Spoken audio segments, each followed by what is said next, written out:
Welcome to another episode. I am V, and this is the Sussex Set. So much has happened between last week and this week, and I'm definitely going to get into some of that. But before we do, as always, let's jump into the charity spotlight. This week, I am highlighting a charity called 52 Lives. It is another charity followed by Sussex Royal on Instagram as they highlight community for the month of October.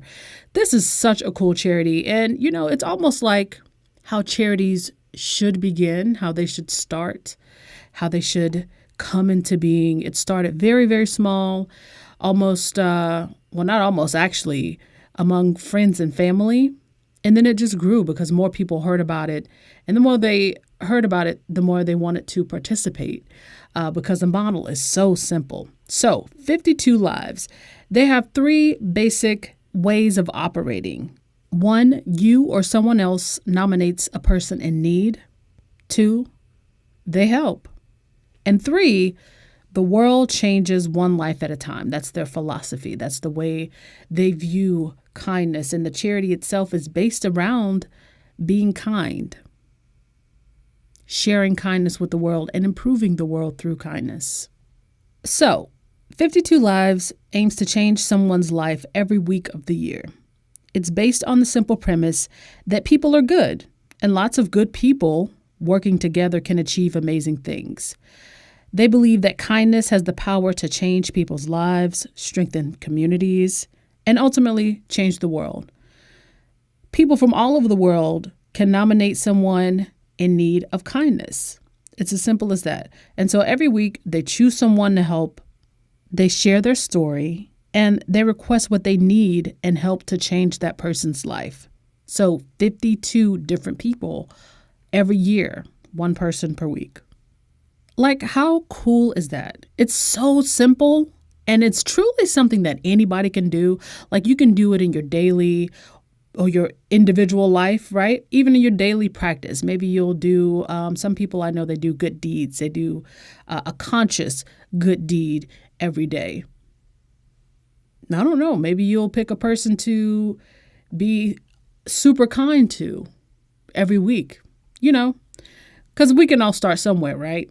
Or you'll do something kind for that person if you know they're working on something, or if you know they're struggling, or you might have heard through the grapevine that, you know, it's hard out here for a lot of people. So you can fill in the blank. But I just like how simple the model is. One of the things that makes 52 Lives unique is that 100% of what people give goes to the person that they're helping for that week. Everything goes to the person that they're choosing to help that week. 52 Lives is supported by almost 100,000 kind strangers and a range of high-profile individuals who help them to change the lives of people every week. They have received an award from the UK Prime Minister, and their work is currently being promoted by the Duke and Duchess of Sussex. So I'm taking this from their website, but it's just getting that much more promotion and traction that it needs because, again, it's such a simple idea. We know that the Duchess is such a proponent for just simply being kind, making it cool to be kind or chic to be kind. It costs nothing. It's free. It's free. And it's ironic because you would think a person like that would get kindness in return, right? But that's neither here nor there. Plenty of time to talk about that. But I'm so glad that the Duke and Duchess highlighted this charity because it really just kind of demonstrates to all of us that simply starting where you are is good enough. 52 Lives was founded by Jamie Thurston in November of 2013, and it began as a Facebook page. And she set that up as a way for her friends and her family to help people. But since then, it's grown into a global network of almost 100,000 kind people who follow their weekly requests on Facebook, Twitter, and through their email newsletter. They have been lucky enough to gain the support of over 52 celebrities, I'm sure many more now, and they're regularly featured in different press outlets. And I'm sure that will continue. And just to talk about their philosophy. Quote, 52 Lives gives people tangible help, but our philosophy goes much deeper than that. The most important thing we do is spread kindness. We believe unexpected kindness is a powerful thing and can change someone's whole outlook on life. The people we help all say the same thing, that what changed their lives wasn't the thing we gave them, but the kindness, the fact that complete strangers cared about them. We believe our collective actions determine the kind of world we live in. We just need to choose kindness at every possible opportunity. Hear, hear. It's not much you can say to that other than I agree. If you don't agree with that, then you got some other things you probably need to work on. So it's a simple thing to do. And again, it's free. It's free. It doesn't cost anything to be kind. And here's another cool thing. They also have a school of kindness. Is what they call a school of kindness, where the charity works with thousands of children every year as part of their school of kindness. Each week, they visit a different school to run kindness workshops. And those workshops aim to empower children by helping them realize that the little choices they make every day can make a big difference to the world. So the school Kindness Project was launched with prize money from the Clarence Woman of the Year Award, which was won by 52 Lives founder Jamie Thurston in 2016. Well done, sis. That's amazing. So if you want to find out more about 52 Lives, how you can help, you can simply donate. You can go to 52-lives.org and just learn a little bit more about their website. Please do, and organizations, please do check out their Instagram page.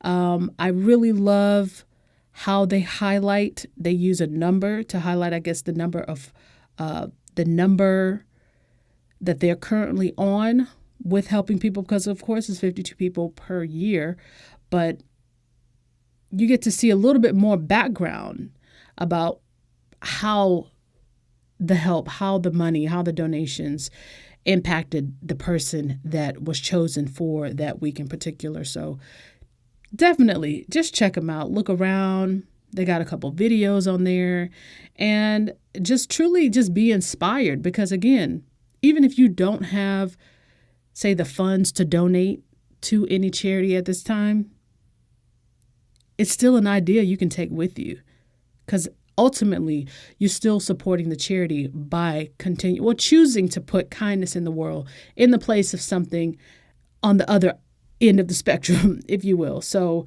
that's definitely something I'm going to take away from just learning about the charity, because it's something so simple. It doesn't have to be intricate.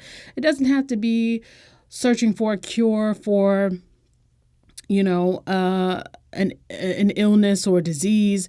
It doesn't have to be building a school, although that's fine too. That's great. It can simply be showing kindness, right? So go to 52-lives.org and see more about this charity and find a way to fit into what they're doing, because it's great.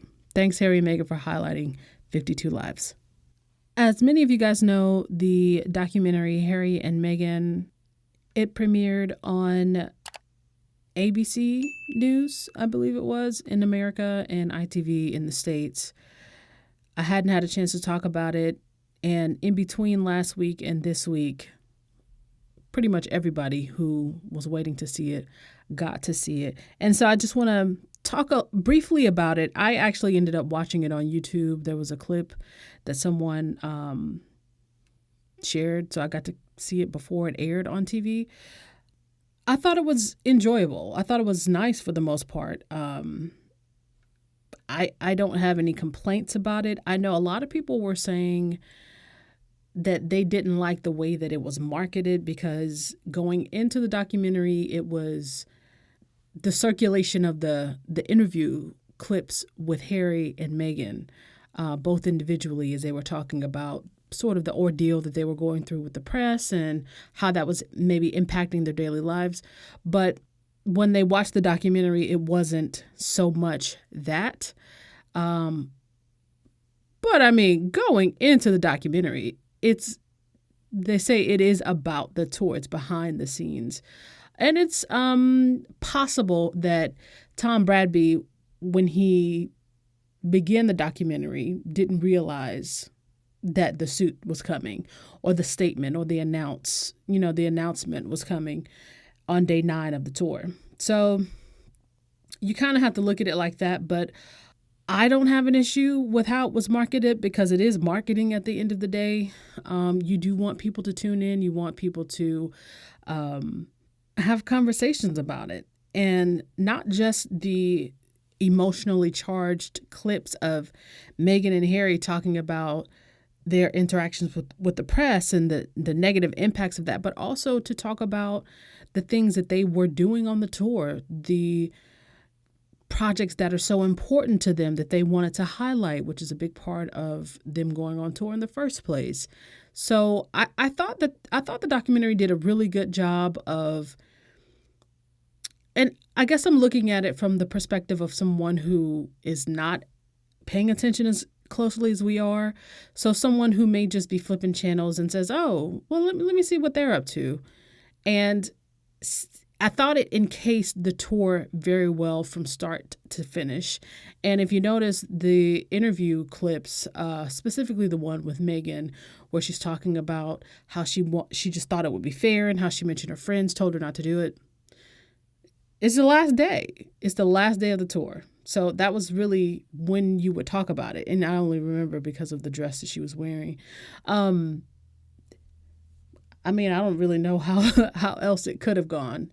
And of course, if you want people to tune in, that's the one that you're going to use and circulate. So I didn't have an issue with that. I know some people did.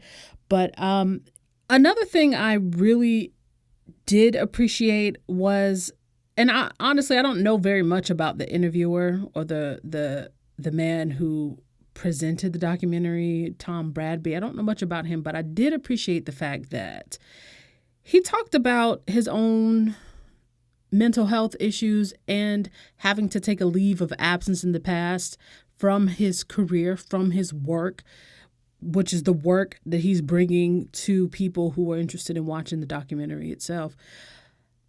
I think that's, I've never heard a journalist, even within their own piece, talk about their mental health struggles. I'll say especially within their own piece. I've seen people in the public life talk about their mental health struggles, or whether it's depression or whatever. But in the piece itself, and I think that it was appropriate simply because Harry and Meghan do talk so much about mental health and destigmatizing mental health. And so to me, I felt like that was Tom Bradby putting his money where his mouth is. And the fact that he felt comfortable enough to do that, to me, I thought that was really cool. And to me, it shows the respect that Harry has for him. Not his disclosure of him taking a break due to mental health reasons, but the fact that he was allowed to do the documentary with Harry and Meghan. I guess he had done one with William and Kate at some point in the past. So clearly he's somebody that at least the two of those couples respect enough to give him that kind of access. And for me, with Harry and Meghan, that says a lot, just because they have every reason in the world to be as guarded as they want to be, given what they've gone through up to this point. Yeah, so other than that, there's not really a whole lot else I can say about it. I really do love the fact, though, that, and I said this in the last episode, that Harry and Meghan are speaking for themselves. That I do love, and that they're speaking honestly. It's not some canned response to the questions. And I also thought he asked really good questions in order to get those responses from Harry and Meghan. Not that they have anything to hide, but oftentimes the question is just as important as the reply or the response. So I thought he worded them with compassion, and also I like that they feel empowered enough to speak for themselves. And that was on the tour. We're only seeing it now, but on the tour. So obviously it kicked off with the statement.